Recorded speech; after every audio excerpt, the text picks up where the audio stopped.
कैसे हैं आप सब? आशा करते हैं आप बहुत अच्छे होंगे, स्वस्थ होंगे और अपनी अपनी पढ़ाई में व्यस्त होंगे। तो चलिए बच्चों, आज हम अपना पाठ पढ़ेंगे। आज का हमारा पाठ है सर्वनाम। तो अब हम सर्वनाम के बारे में जानेंगे। बच्चों, आप जानते हैं कि सभी व्यक्तियों, वस्तुओं, स्थानों, पशु पक्षियों, फूलों, फलों आदि का अपना अपना नाम होता है, लेकिन हम बातचीत करते समय या लिखते समय नाम की जगह कुछ अन्य शब्दों का भी प्रयोग करते हैं। जैसे मैं अदिति हूँ, यह मेरी गुड़िया है। गौरव मेरा भाई है, वह मेरे साथ ही स्कूल जाता है।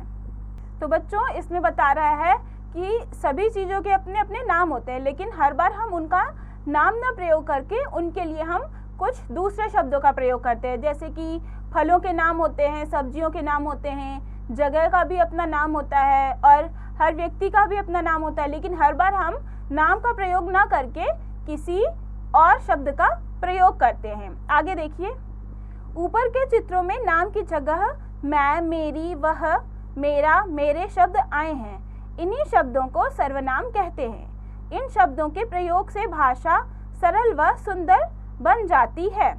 तो बच्चों, जो भी शब्द हम संज्ञा शब्दों के या नाम शब्दों के स्थान पर प्रयोग करते हैं वो सर्वनाम होते हैं। जैसे इसमें उदाहरण दिया है, मैं अदिति हूँ, यह मेरी गुड़िया है।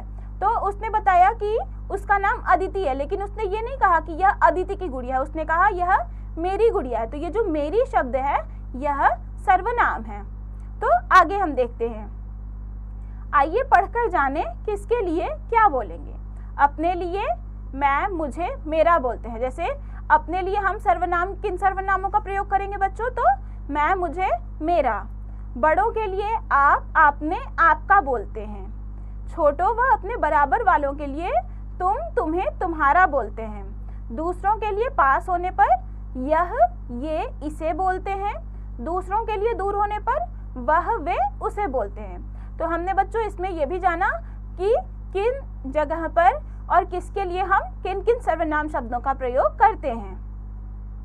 यह भी जाने सर्वनाम शब्द भी एक वचन एवं बहुवचन के रूप में होते हैं। एक वचन मैं, मेरा, मुझे, वह, यह, उसे, उसका आदि। बहुवचन हम, हमारा, हमें, वे, ये, उन्हें, उनका आदि। तो बच्चों, अब हम देखते हैं कि हमने इस पाठ में क्या सीखा। देखिए आपने क्या सीखा। प्रश्न 1 है, नीचे दिए गए उचित सर्वनाम शब्दों द्वारा रिक्त स्थान भरिए। तो यहाँ कोष्ठक में बच्चों बहुत से शब्द दिए गए हैं जिन्हें हमें रिक्त स्थान में भरकर रिक्त स्थानों को पूरा करना है। यह घर है, तो किसका घर है यह? यहाँ कौन से सर्वनाम शब्द आएगा बच्चों? तो यह मेरा घर है। ऐसे ही आपको कोष्ठक में से शब्द चुनकर इन रिक्त स्थानों को पूरा करना है और वाक्य बनाने हैं। फिर दूसरा प्रश्न है, निम्नलिखित वाक्यों में सर्वनाम शब्दों के नीचे रेखा खींचिए। आप कहाँ जा रहे हो? तो इसमें सर्वनाम क्या है बच्चों? इसमें सर्वनाम है आप, तो आप के नीचे हम रेखा खींचेंगे।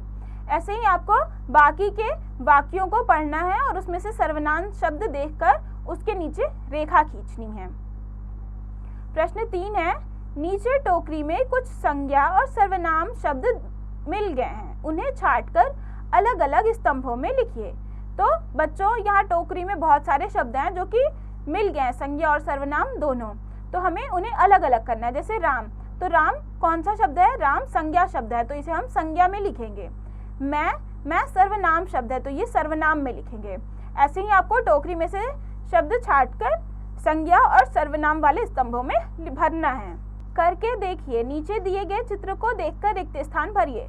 तो बच्चों, यहाँ एक चित्र दिया गया है और इसके बगल में वाक्य दिए गए हैं जिन्हें हमें रिक्त स्थानों को भरकर वाक्य पूरे करने हैं। जैसे यह हमारा खेल का मैदान है, हम सब इसमें क्रिकेट खेलते हैं। ऐसे ही आपको सर्वनाम शब्द या इसमें सही वाक्य चुनकर भरने हैं और इन वाक्यों को पूरा करना है। तो आगे आप खुद से कीजिए। फिर है, सोचकर बताइए, यदि सबके लिए नाम वाले शब्द नहीं होते तो आप अपने मित्र से कोई वस्तु कैसे मांगते, अपने बारे में कैसे बताते? तो इसमें आपको बताना है कि यदि कोई नाम वाले शब्द ना होते तो आप अपने मित्र से कोई वस्तु मांगते कैसे, और अपने बारे में आप उसको अगर कुछ बताना होता तो कैसे बताते। तो ये आपको खुद से सोचना है और बताना है। जीवन मूल्य, हमें बड़ों से आप और छोटों से तुम कहकर बात करनी चाहिए। तू का प्रयोग कभी नहीं करना चाहिए। तो हमने इस पाठ का जीवन मूल्य भी जाना बच्चों। हमने इस पाठ में सर्वनाम के बारे में पढ़ा जो कि संज्ञा शब्दों के स्थान पर प्रयोग किए जाते हैं। तो आप इस पाठ को खुद से पढ़िए, समझिए और इसके अभ्यास भी खुद से कीजिए।